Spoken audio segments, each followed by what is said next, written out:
حبيب سلام عليك صلوات الله عليك صل على النبي وتبسم ده النبي تبسم وتبسم ده النبي تبسم اللهم صل عليه قلبي المتيم كلما صلى عليك وسلم السلام عليكم ورحمة الله وبركاته. كيف عليك? How are we all doing? أعوذ بالله من الشيطان الرجيم. بسم الله الرحمن الرحيم. الحمد لله رب العالمين الرحمن الرحيم مالك يوم الدين. إياك نعبد وإياك نستعين اهدنا الصراط المستقيم صراط الذين أنعمت عليهم غير المغضوب عليهم ولا الضالين آمين. Assalamu alaikum wa rahmatullahi wa barakatuh to all of you. May Allah bless you this day as He do every day by His grace, with His love, with His care and concern. May He give to you this day the blessings in many, the blessings for all. And let us keep in mind that when He bless us, it is not only for us, but that we should allow the blessings to shine forward so that others see the mercy of God and the benevolence of God, of Allah. To all of you, it is my sincere prayer to Allah that He see you happy, that He see you content within Him, and that He see you through whatever it is that we have decided that is now a problem for us. I pray to Allah that He remove the stress, that He remove the depressions, that He remove the confusions, that He just remove out of the midst of each and every one of us anything that will cause us distraction in His remembrance. Inshallah, today, if I may, family, is that I'd like to speak to you today about a couple of things that's on my heart. Now, as I have spoken before, inshallah, I lay no claims to no form of authority. I am your brother Muhammad Abu Bakr Abdullah, sitting here in the Brrothers Corner, seeking your participation with me as your brother, stating before all of you that I am not perfect, but I'm striving to do what it is that Allah subhanahu wa ta'ala is decreeing for me to do to the best that I could. But I want to talk to you about something that deals with a part of my life. I spoke to you with regards to my incarceration. I've spoken with you with regards to my dean and things of that nature. But I want to talk to you about something that's troubling to me, and I can use your assistance on how to deal with it. MashaAllah. So what I'm going to ask is this. Share with you is this. Forgive me.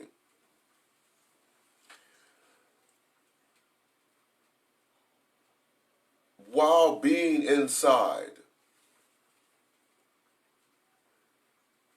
there were a lot of connections on the inside, positive connections with different individuals on the inside, mostly brothers, because it was mostly brothers, men facilities. So there were no staff of those who were female, but for the housing of us all, there were men. Now, there were a numerous of us that were striving towards to make a difference in life for ourselves and all those that were around us, and had that desire to do so. In some shape, form, and fashion, we all were leaders of different groups while being inside. And being leaders of different groups means that you had the ear of a lot of individuals while being inside. And so we would meet up with a lot of these leaders from all of these different groups for the sole purpose of trying to find out how it is that we as leaders can come together to develop things that would draw our particular groups into it, to educate them better than what was going on or being seen on the grounds on which we were living. There was a lot of hurting and killing and fighting and all types of things that was going on inside. And it was a time for some form of change while being in there.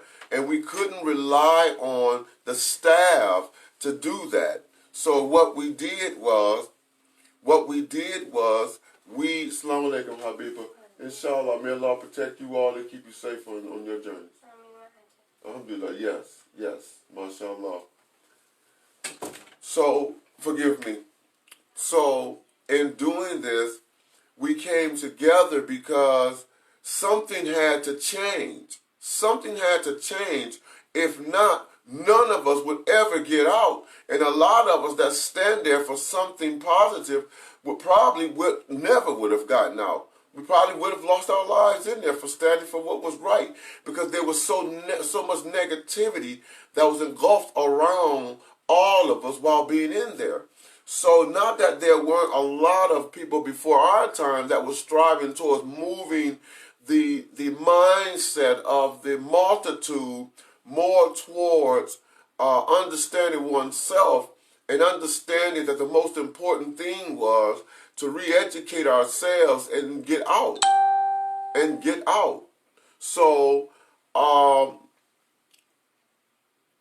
saying that, I'm saying this is that we had to come together, find a way to come together to try to show a different light to what was going on, because all our society was seen at that particular time was that we were menaced, and that they were saying more as a community that we were to be stayed in, locked in, and the keys thrown away and never let go. Never taking into consideration second chances or anything of that nature. It was, they're there, let them go, they're gone, they're the scum of the earth.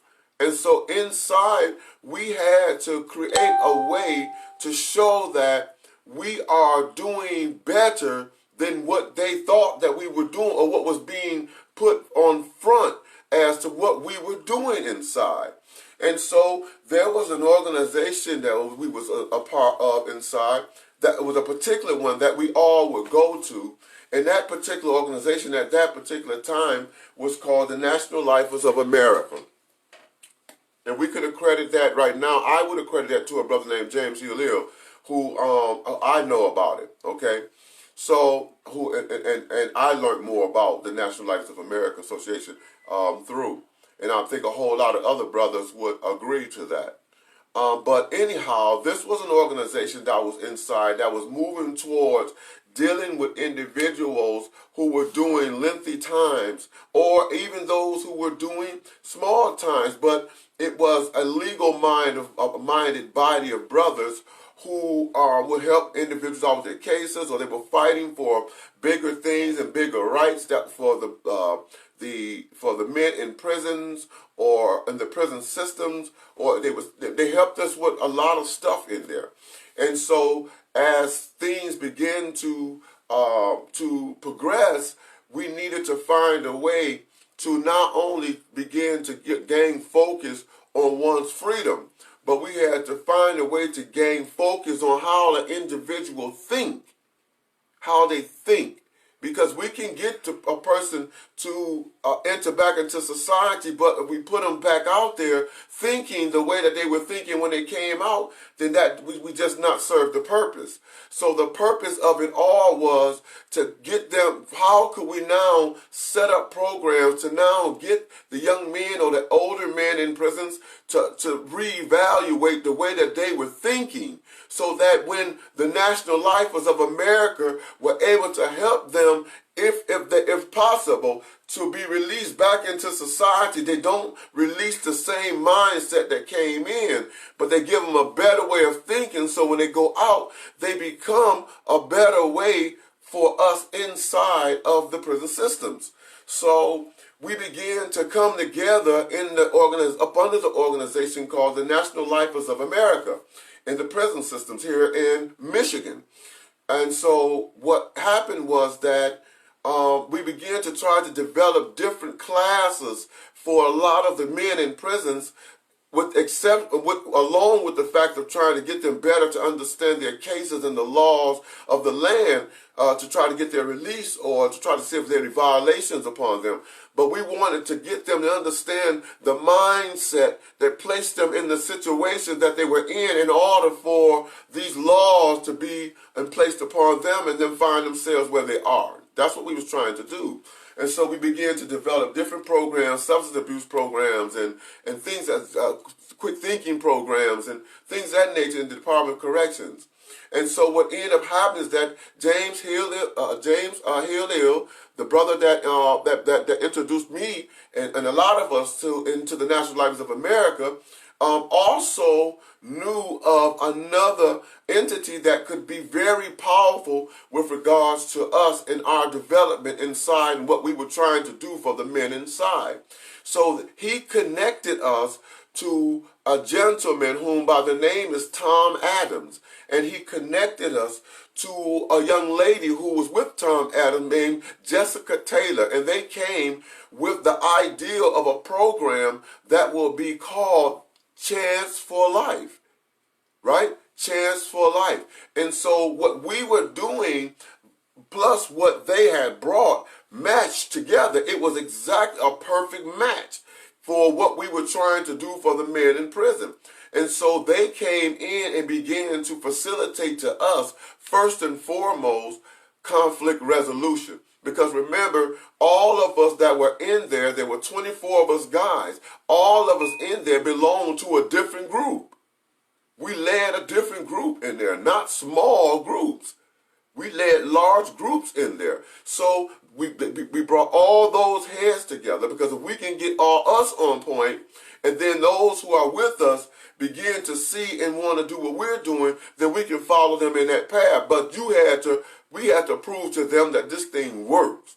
So we came together, and they brought in, this Tom Adams and Jessica Taylor, they brought in what was called Chance for Life, an organizational title, and we all wrapped up under that umbrella, and we pushed it. And the first things that we began to teach on was conflict resolution. Let us learn how to deal with conflicts on a win-win situation. In here, if we can get to understand how to deal with conflicts and mediate them better, then we can bring the recidivism of tickets and all that down. And now the people can hear us now when we start pushing more programs. So that became the focal point of what we were doing.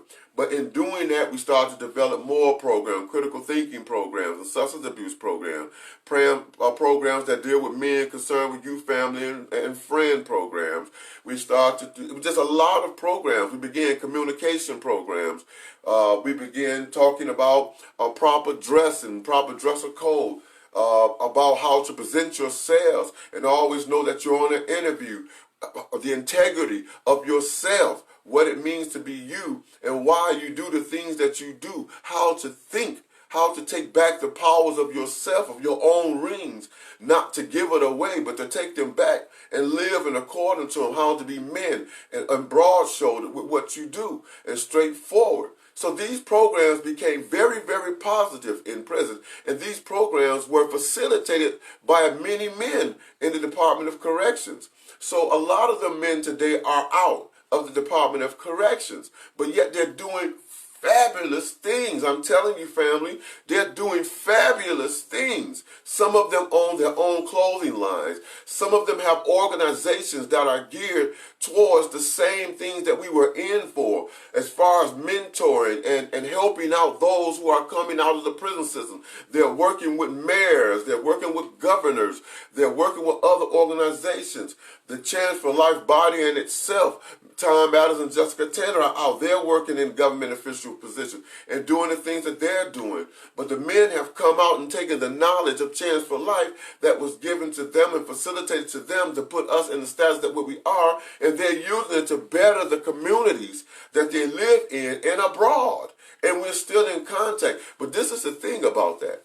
Inside, the amount of contact that we had, although some forced, because such a small confinement of with a multitude of people, we were always around, so we were able to, what some would call, police one another with regards to our conduct and our characters while inside. Because to do what we were talking about doing, we could not just talk about it. We had to live it daily, live it. And that in itself drawed enemies, that in itself drawed friends. But we had to live it so that everyone, so that the not just that the guys around who were living with us could take it and take serious to it, but that the administration, the people who are paid to hold us into that captivity and protect the society from us as being felons, we needed to get them to understand that we weren't what was being displayed of us. So in order to do that, we had to walk the walk. We had to talk the talk. Every brother that was considered a core member of this organization had to walk it. They had to talk it. Talk it. They had to walk it. They had to live it. The integrity of it had to be shown every single day, 24/7. So it became a way of life for us to get our lives back together. And then you begin to see the benefits of the fruit of the labor of what we were doing. And then we end up in a multiple of prisons. We end up with governors coming to meet us while we were in prisons. We met up with mayors. We met up. Everybody was, Tom Adams and Jessica Taylor were bringing all kinds of people into the prison systems, on which they told us that they would bring, and a lot of us had doubted it, that they would do that. But in time, they brought all these people in, and it served its purpose. Perhaps not the way in which a lot of people would have liked it, but it serves its purpose. If we stand outside the bubble for a moment and look at our own situations, it served the purpose in what way that God had decreed for it to do so. So I have no criticism of it, of none of it. So in saying this, I'm just saying that, but in there, the unity and the stability of teaching or facilitating to the rest of the multitude of those who were in there, the hunger to give and the hunger of them wanting to receive. We were graduating more people through our programs than the Department of Corrections was graduating through any program that they had. We were graduating more people through the Chance for Life organizational program that we were facilitating throughout Michigan prisons. Listen, throughout Michigan prisons. We have graduated more people through our programs than the Michigan Department of Correction has graduated through GED and any program that they have set up and paid millions of dollars to run in the Department of Correction. We facilitated the most and the best program throughout the Michigan Department of Corrections. Yes, we did. And I'm not bragging, but you can look into it for yourself and see that the men in prison were benefiting from what was being brought because it was genuine. And the ones who were bringing it wasn't ones with a bunch of alphabets on their names or thought that they was up and above. No, the ones who were facilitating this change, showing this change and that it could work by way of character, how we lived, how we spoke, were the same ones who was locking down the hall in the same room with us. They were eating from the same child hall or working out in the same weight pits. They were getting the same visits, and when they called count time, they were on the same type of racks that we were on. So they were getting commissary in the same way we were. So they didn't have nothing to prove to us about nothing. The program changed our lives, and they seen that, and they came in droves. We graduated through the Change for Life program. More people than the Department of Corrections have graduated through GED or any program they had. The recidivism for those people who were coming to our programs and going home and returning back to prison was so low, lower than the Department of Corrections. You got, excuse me, my ear was itching. That was very rude, but I apologize for that. And somebody must have, I don't know. But anyway, the program that we were running while inside of the Department of Corrections, by the grace of God, were so powerful and moving so quickly through there that we had developed enemies among staff and among the very ones who we're doing the program for. Why? Because we were stepping on a custom of things that they were used to doing, which is stealing from one another and robbing from one another and killing up one another in there, and the police up in there doing what they want to do. Long as we were keeping the lid on how we were doing things, there was no need for the police to be able to say that they were there, they needed this, that, and the other to protect and serve. Because they had not to protect and serve nothing. We had governed ourselves. We found a way to govern, educate, and govern ourselves in there. So they hated that part of it. But those amongst us who did not like what we were about, they didn't like the fact of the amount of influence that we had become. The amount of influence that we had all become because of what we were doing in there. They didn't, the positive influence amongst the administrations, amongst the government officials, amongst all, they could not, I don't know, you know what I'm saying? And you're going to have that, and that's okay. You're going to have that, you know. Everybody don't, you know, you're going to have that. But that doesn't take away from the fact that people began to get out of prison. I mean, like, by taking this program. The parole board came and allowed for the program to be facilitated to them. Tom Madison and Jessica Taylor brought them in so we can facilitate the program to them. So they know what the program, why? Because it was taking off. Why? Because it was being facilitated by men of integrity.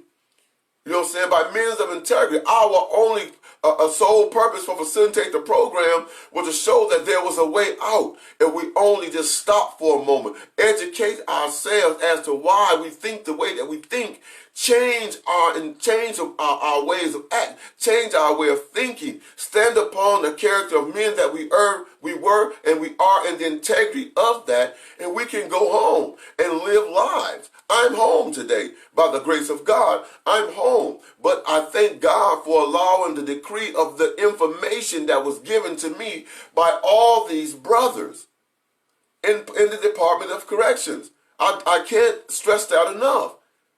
How they are so forgotten. They are so forgotten, yet they live so close to you. They live so close to you. And not causing no problems. And they are in the multitude. It's just you don't know about us because people are so drawn to the negative of things that when the good is out here, they don't see it no more. They can't see it for the lack of seeing what's on their nose. The negative that is being pushed out here. We grab negativity so much in our lives. We grab negativity so much, and our environment is just so daggone negative, till you miss out on the blessings that God has put in the place of us. We miss out on what is being done good around here. And then we end up, because we're so caught up in the things that are negative, we end up doing more harm to people and thinking that we're doing good. But we do more harm to them. And they don't even deserve that particular type of harm. But that's something else in a whole nother video to even be spoken on. I got a little bit there with that. I feel a certain kind of way. I'm coming from the belly of the beast, where the rest of my brothers are at, in there trying to do what they can do to change lives, your kids' lives, your brothers and your sons' lives, your sisters and your daughters' lives, your father and your mother's lives. Those who have gone into the Department of Correction, there are men standing in there right now. There are women standing in there right now, holding their hands out to them to give them guidance about how to maneuver through that thing by way of educating themselves. There are men standing up in there right now dying for the safety of your kids. In the prison system, family, in the prison system, there are men standing up, women standing up for your children, for your loved ones. In the Department of Corrections, they standing up for them. But you don't know that, because society in itself has allowed for them, not just society, I don't want to do that, because society can't paint a picture on you, you allow them to paint. So I'm not going to say society. What I'm going to say is that we have allowed for ourselves to be painted upon as a picture. And they took that picture of what we presented to them, they took it and they ran with it. And now they have created us out to be something that we're not necessarily is up in there. I'm telling you right now, brothers and sisters, that you got men and women in the Department of Corrections right now that if they came out here, they will beat scholars out that's out here on the streets right now. I'm telling you right now that there are men and women that are in the Department of Corrections right now that if they were out right now, they would serve more for you than the person you think is the most servitude person with you. I'm telling you right now that there are more women and men in the Department of Corrections that will come out, and you say you're looking for the loyalty of what a real friend is. They will come out, not only will they give you that loyalty, but that loyalty will be based on righteousness and helping you to move forward to do the better things that you need to do. And they're coming out the belly of the beast. But you don't know that because society has painted such a picture on us up in there. They're painted such a picture of us up in there. And the world has bought it. But you got men and women in the prison systems right now saving your family's lives. Right now. Saving your family's lives. Right now. Everybody in the Department of Corrections are not barbaric. They may have come that way, but in time, perhaps they have changed. And everybody in prison, I'm telling you, is not working to stay in prison. They're working to change the way they think so they can come home and be about something in these streets. That's what they're doing, but without the opportunity. The picture that's painted, woe to the person who painted that picture upon the brothers and sisters in the Department of Corrections. Yes, I can speak about that. I did 25 years in there. I'm not upset because I did the time. But I'm telling you that just as blind as the people in prison are, that you think we are of you on the streets, you're double blinder about us up in there. I'm telling you that you don't know. And if you have a loved one up in there, I'm telling you that you should get to know them. You should get to know them. Because they may be in there serving a greater good and you don't even know it. You don't even know that they're saving lives in prison. They're motivating in prisons. They're writing books in prisons. Yes. They're mentoring in prisons, man. Yes. They're advocates, representative advocates for righteousness and for prisoner rights and human rights in prisons. Yes, there are. But you don't know that Allah has put the barakah among them brothers in there and them sisters in there. You don't know that. You don't know that because they don't allow you to know that. And because you don't know that, now what they've done, they have created anti-people in prison. And now whatever they do to us in prisons, you accept it. Why? Because they done created anti-us in prisons. But what you don't know is this. When your son or your daughter or your mother or your father or whomever it is comes to prison, there are people in prison with their hands out trying to assist them to maneuver them how to maneuver and get through that place without being caught up in it. There are people standing there waiting to help them. You don't know that.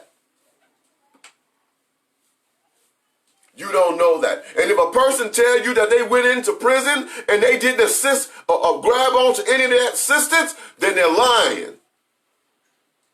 They're lying. There are people in prison. There are heroes in prison. Not because they're wrong. They're heroes because of the lives they've saved in prison. They didn't die in the prison saving lives. They're not complaining about that because all they wanted to do was save lives. It don't matter if you're saving them in the streets or you saving them in the prison. The hero in the streets is the hero in the prison. And the hero in the prison is the hero in the streets. It's just you making a difference of them.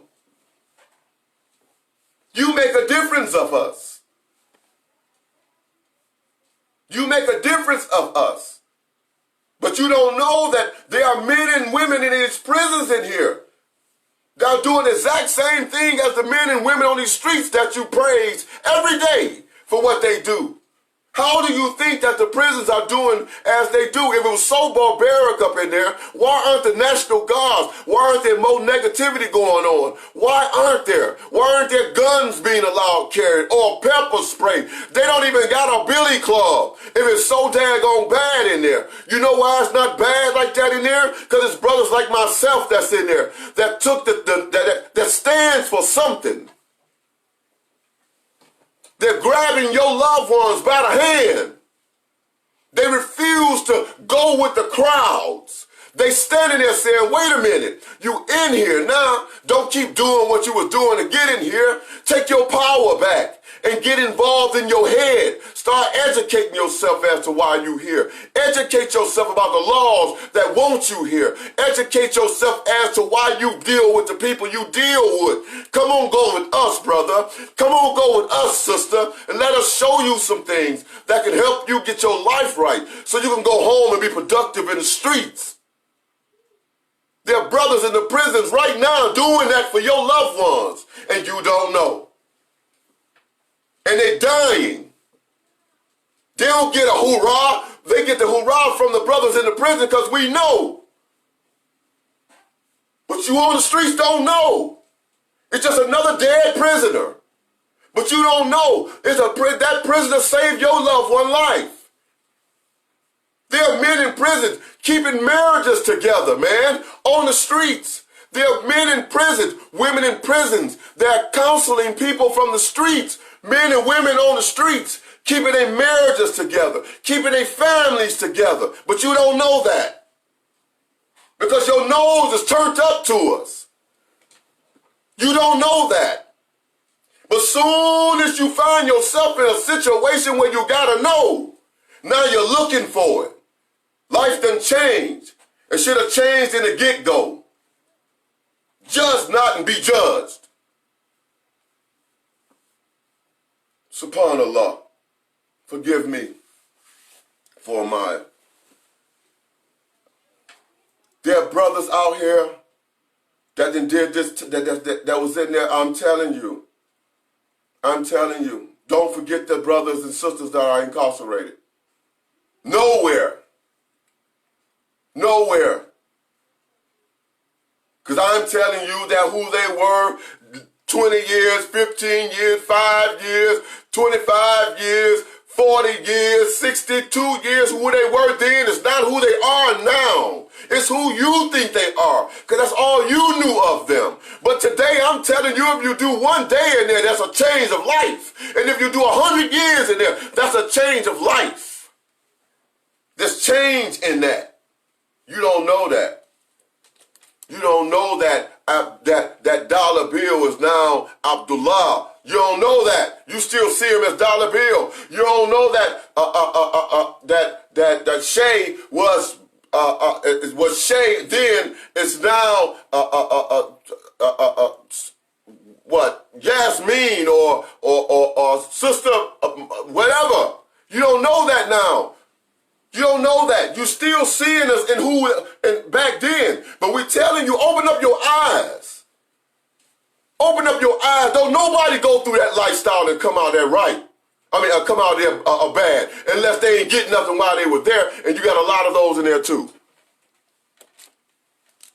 You got a lot of those in there too. Excuse me for a moment, please.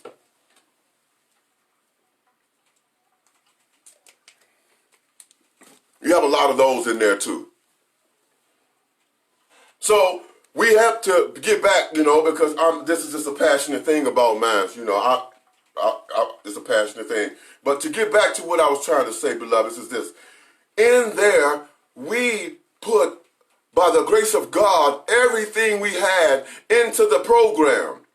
It wasn't us. We didn't take on this selfish thing about us. It wasn't about us. It's about the people. It was bigger than us. The men that were part of the program that came through there in droves will let you know that the thing that we tell them, that if you come in here and you ain't right, we'll put you out, because it's not about you, it's not about me, it's bigger than us. And you and I, as an instructor or a facilitator or as a student in our classes, it's not about us. Any one of us can go before the program go. And everybody understood that. We understood that even though there may have been some differences amongst ourselves, we all were men. Some differences, it may have been.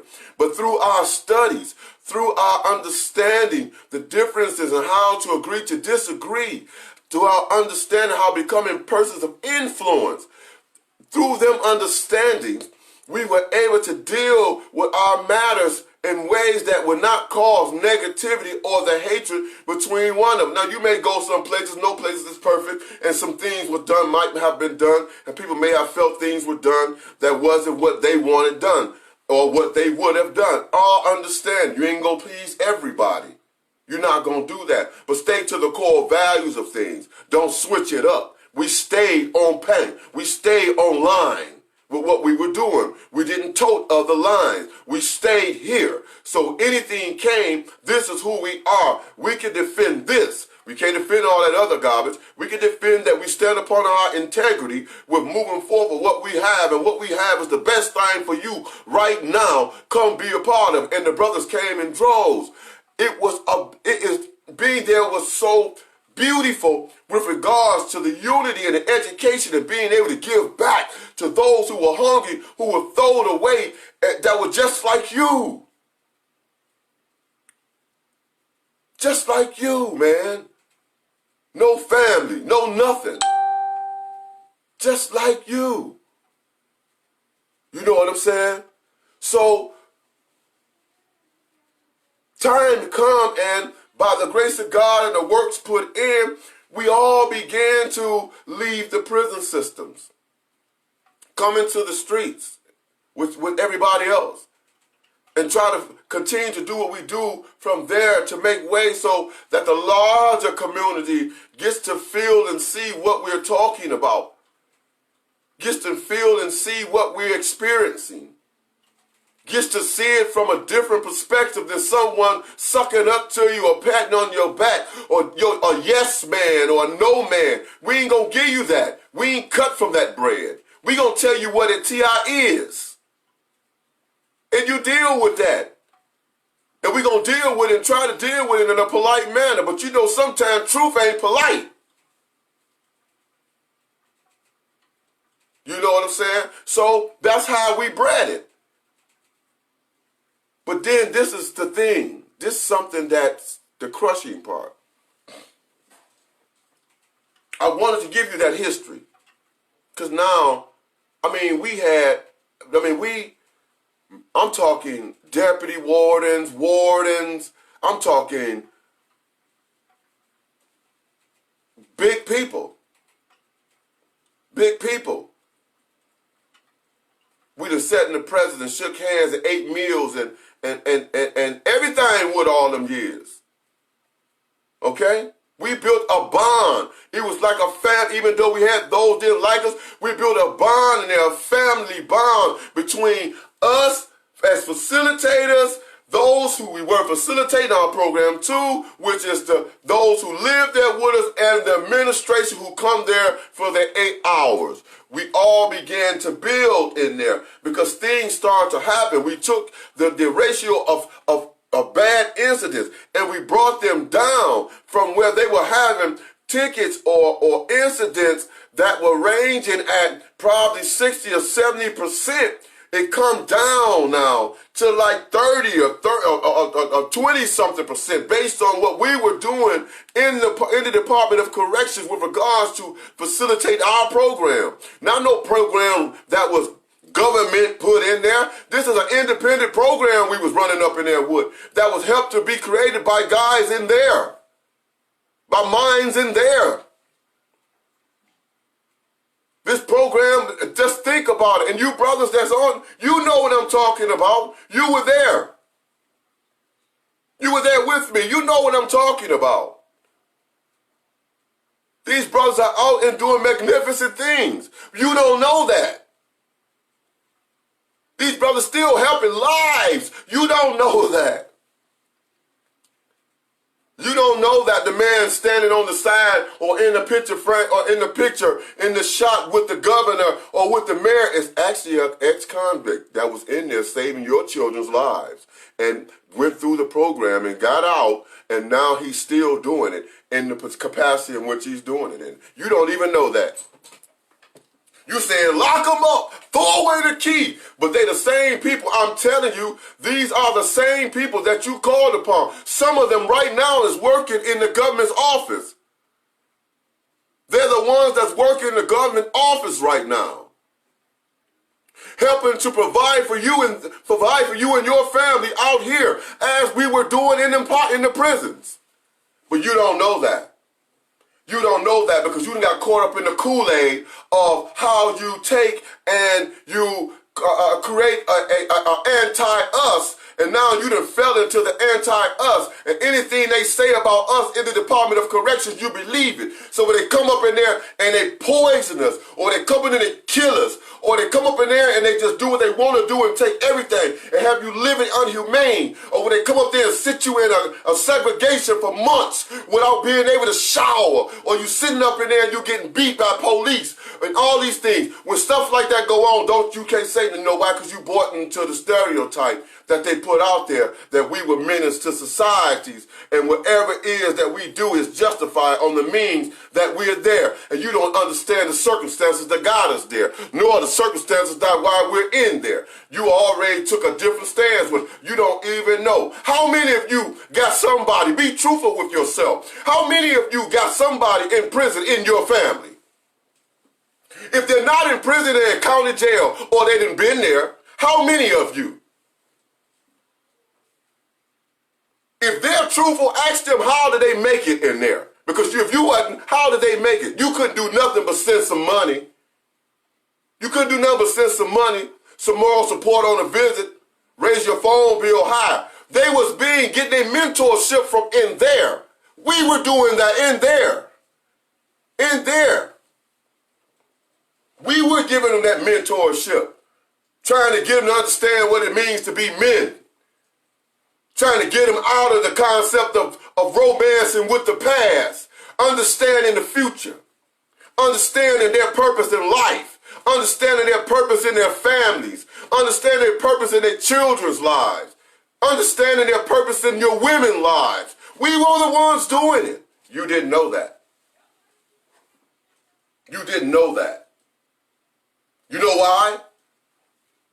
You know why? Because people don't want you to know that.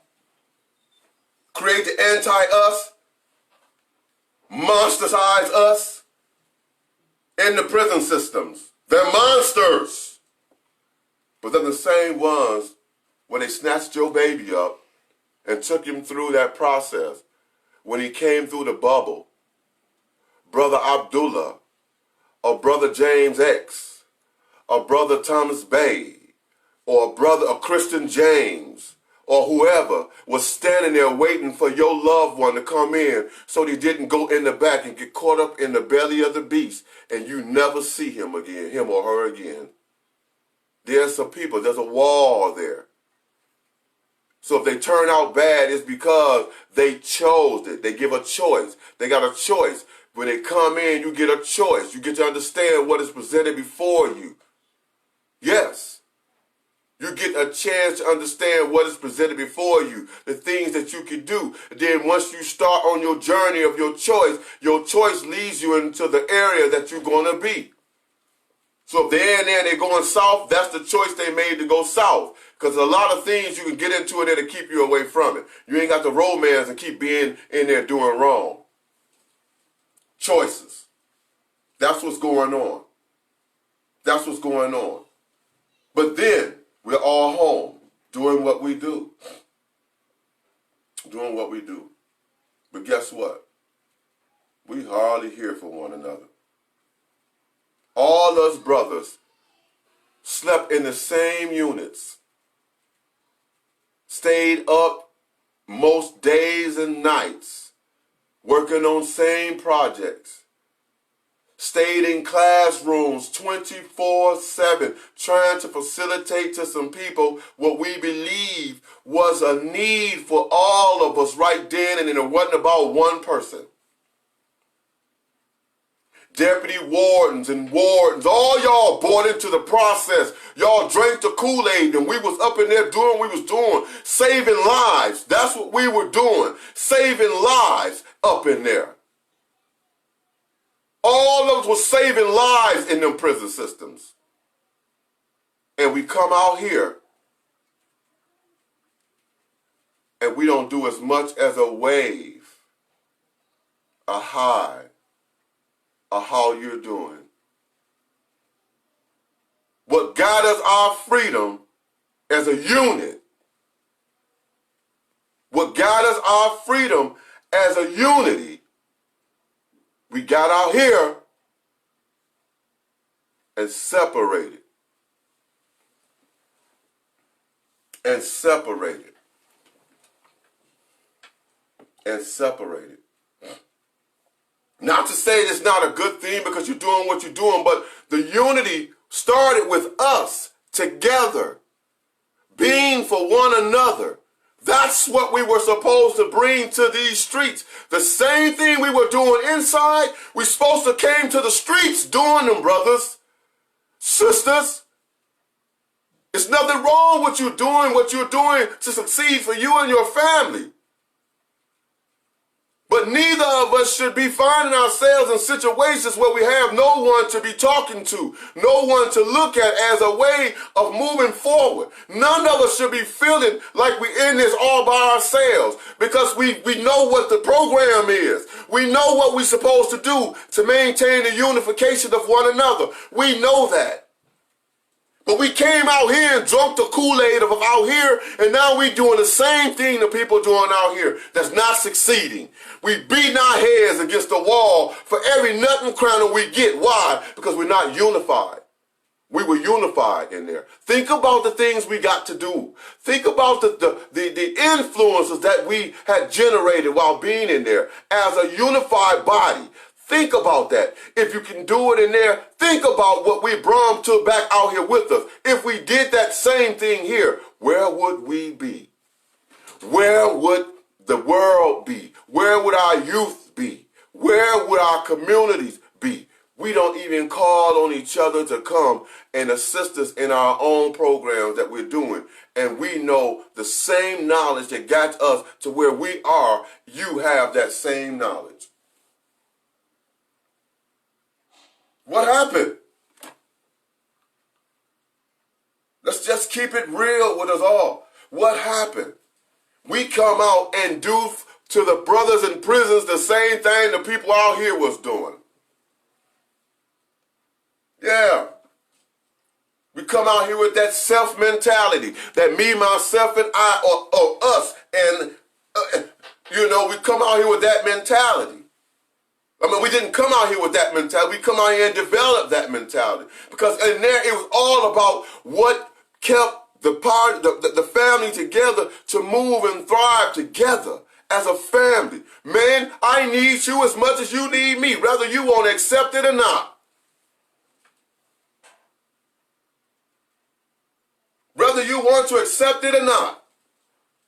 Now I'm talking to my brothers that been to where I've been. They understand this talk. They understand this talk. Where are you? We came out, we had a vision when we came out here, when we was coming out here. We talk about it every day in meetings, man. Where are you? Where are you?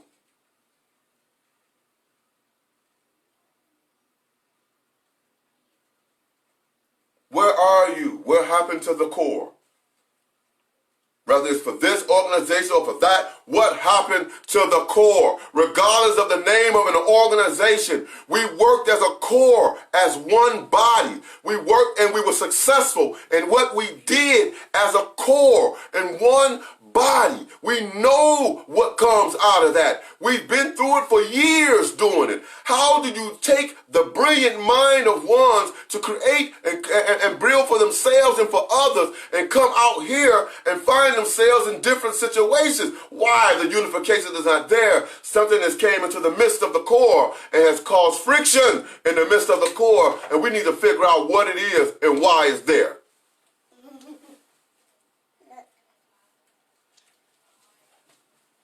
We need to figure out what it is and why it's there. Wardens, deputy wardens, you were there with us. You were there with us. What happened to all that talk? What happened? You was in that unity. What happened? Sergeants and captains and governors, and what happened? What happened? Because you was in them rooms, in them meetings with us, and we was talking about what is the purpose and aim of what we were doing. You was in the meetings, smiling in our face. You was in the meetings, brothers and sisters, you were in the meetings. All of y'all came up in there and smiled and watched what we did and talked about how good it was and everything. And now today, what is it? Should be ashamed of ourselves. Oh, but Allah sees all. Allah is watching. And I'm certain that we'll be questioned about it. Because he don't set a thing upon you and that for you to take it and just take advantage of it. With the gift that he gave to each and every one of us of what we were doing in there was just what it was, man. It was a gift that it was supposed to go and continue to go on. What happened to it? What happened? Now, I'm not going to start shooting off no names of brothers and all that, because you brothers know what I'm talking about. Y'all know what I'm talking about. And you brothers that are on here, share it to them brothers. Share it to them so they see it. They know what's going on. Get down in the comment section. They know. We got to be real. If we're going to be real about what we do and what is righteous, we got to be real about it 100%. Y'all know that. Or was it all for naught? When we wear the mask. You remember the mask? When you wear the mask? Perpetrating a fraud in the midst of those who strive to do what is right? Or was you in it doing what was right for what was right? I didn't care how people felt about me. Because I knew I was doing for what was right, and I was standing with some men that was for what was right. That's all I side with what's right. If it's right, I'm siding with it. Don't care what the circumstances. If it's right, I'm going to side with it.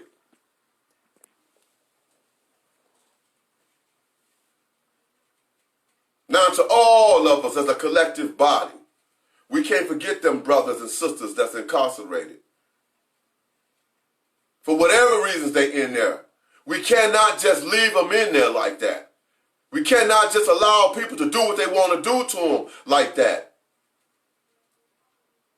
We cannot do that. Don't come out here and do that to them. You've been through it, man. Sister, you slept on them bunks. You rose up in the morning on them bunks. When them lights went out, them bar doors closed, and them doors closed, you was on them bunks. Don't you forget where you was at now that you out here, and them brothers and them sisters still sitting up in there. You know the brother that helped you.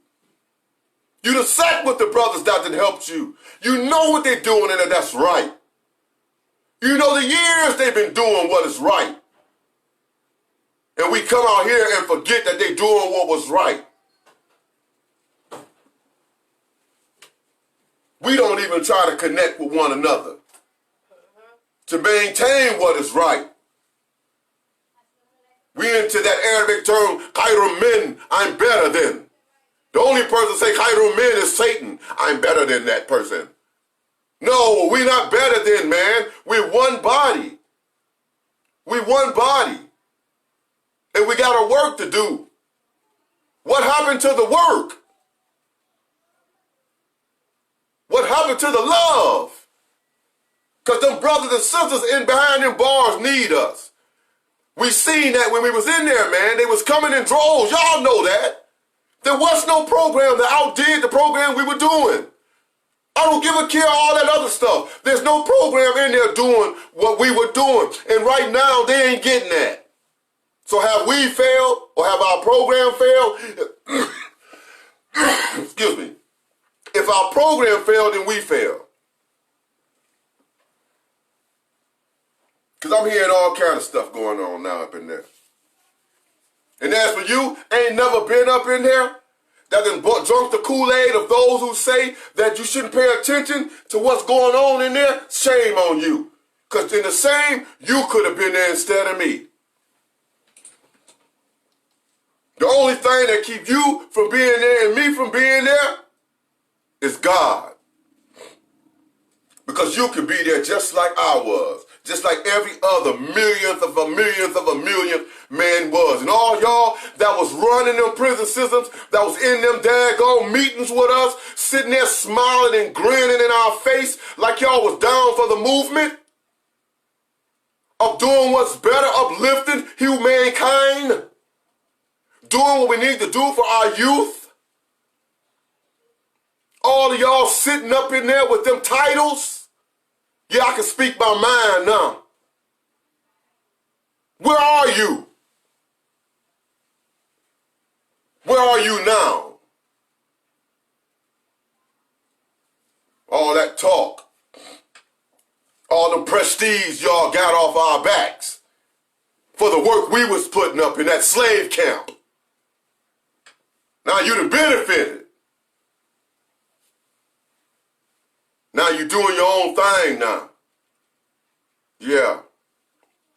Shame on me once, never to be shame on me twice.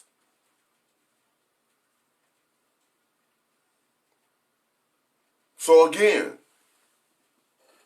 I know we got a job to do out here. We got a job to do out here. And we know we got a job to do out here. So let's be about our business. Reach in there and talk to your loved ones. Find out who it is in there that's giving them a word that's saving their lives. Find out who in there who's jumping in the front of a weapon that's saving their lives. From stab or from the like of their own residence. Because I'm telling you right now, there's a brother or a sister, or brothers or sisters. I'm talking about of all cultures. Okay? Of all cultures. When I say brother, I'm talking about men. When I say sisters, I'm talking about women. Okay? There are brothers and sisters incarcerated right now. Right now. That's doing everything that they can. They wake up every morning and they go to sleep every night thinking on how they can come about with some things to give to your loved one, to keep your loved one safe and get them back on the streets. And these are convicts. Y'all won't call convict felons. Those y'all done drunk the Kool-Aid and they need to be in there and throw the key away. The ones y'all allowing them to just kill us in the basements of dungeons. Do what they want to do to us. Yeah. Yeah. Feed us what they want to feed us. Say what they want to say. Yeah. All that's good. Yeah. Yeah. But they ain't there saving your loved one life. So, all throughout this message I kept saying, but y'all don't know. My last thing is now you know. Now you know. Because your brother, Muhammad Abu Bakr Abdullah, from the Brrothers Corner, just sat here and told you. I'm asking y'all, share this. Share it. Pass it on. I have also I'm on YouTube as well. Brother Abu Bakr Abdullah. It's the website. I mean, the YouTube site. Brother Abu Bakr Abdullah. That's Brother Abubakr Abdullah Abdullah. YouTube. That's my YouTube site. Go to it or go on my page. You will see it on there. Link. Go into their link. Share something. Like something. Subscribe. I can use you. Subscribe. Maybe I don't know. You might not want to subscribe to me. I don't know because maybe I talk just too straight for you. Allahu Alam. Somebody told me I'm too truthful. Whatever that is. Allahu Alam. Allah knows best what that crap is. I'm just your brother on the corner. If I said something and it ain't right, get in the comment section. If it ain't right and I see it to not be right based upon upon my God and my morals and my values, I'll come back to you and I would apologize about it. I said it publicly. I'll come back and I'll apologize publicly. Publicly. I would do that. That's just who I am. That's what that bred it out of me. That's the type of breeding we are. We'll come back. But if not, take the bitter with the sweet. If it's meant for you, do something with it. If it's not, pass on to somebody else. It may be good for them. And if you don't even think you want it, just share it to somebody else. You know what I'm saying? Don't be so arrogant as to just leave it there. Share it to somebody else and let them get the benefit of it if you don't want it. But I'm your brother again, as I said before. And inshallah, if God so will, I'm going to stay your brother. You know, I know you may not like stuff I say. Heck, I don't like them either. They hurt me as they hurt you. They make me feel a certain kind of way too. But heck, if we don't say them, then we'll never get to experience that feeling. And what that feeling comes about change. You don't feel good about it, then don't do it. And that way you don't have to worry about it no more. If you like it, then hey, stay with me. I'm your brother, Muhammad Abu Bakr Abdullah. I'm giving out the love to all my brothers incarcerated. All my sisters incarcerated. All my brothers that have come out here that were incarcerated. All my sisters that have come out here that were incarcerated. I don't care from when to when. If you've been there, I'm telling you I love you and I'm your brother. I'm telling you that I'm asking you. I'm not telling you nothing. I'm asking you to connect with me. Connect with me so that we can figure out what we can do to assist our brothers and our sisters that's left behind in walls, fence, and gates. Because ain't nobody else out there. Ain't nobody else out there. So I come to you as I came to you in a state of prayer. A'udhu billahi minash shaitanir rajim. Bismillahir rahmanir rahim. Qul hu Allahu ahad. Allahu samad. Lam yalid wa lam yulad. Wa lam yakul lahu kufuwan ahad. Say he Allah is one. Allah is he of whom none is independent, but upon whom we all depend. He neither begets, nor is he begotten, and there's none like unto him. I bear witness there's no God but God, and I bear witness that Muhammad ibn Abdullah is a slave and servant. As to you, I am your brother. I am your brother because that's the way I am created to be. I bring to you only the out of love, the love of God. I say to you, live life but live it safely. Do what you never did to get what you never got. Assalamu alaikum from your brother on the Brrothers Corner. May God bless you and keep you safe and give you more happiness in this day and every day to come. Ameen.